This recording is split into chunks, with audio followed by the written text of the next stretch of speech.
একটা সিজনে যদি 15 লাখ, উনি বলছেন এবছর আরো বেশি হবে, খরচ টরচ বাদ দিয়ে যদি 15 লাখ টাকা মুনাফা থাকে, তাহলে মাসে কত? 1 লাখের বেশি।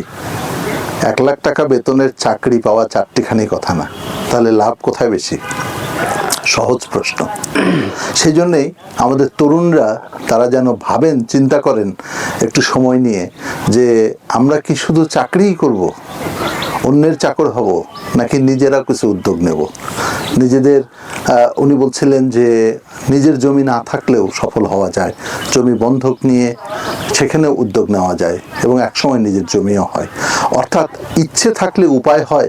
ছোটবেলায় পড়ার সময় অনেক লিখেছি না, সেইটা প্রমাণ করতে হবে। ওই ইচ্ছাটাকে জাগিয়ে তুলতে হবে। মনের ভেতরে যদি ইচ্ছাটা তীব্র হয়, তাহলে সেটাকে কেউ আটকায় রাখতে পারবে না, দাবায় রাখতে পারবে না। গোলাম রহমান আমাদের উদাহরণ।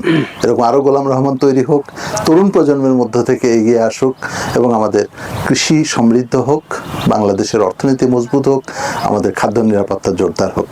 আপনারাও ভাববেন, আমাদেরকে সহযোগিতা করবেন, পরামর্শ দেবেন, উৎসাহিত করবেন, বিশেষ করে তরুণদের পাশে থাকবেন। ধন্যবাদ সকলকে।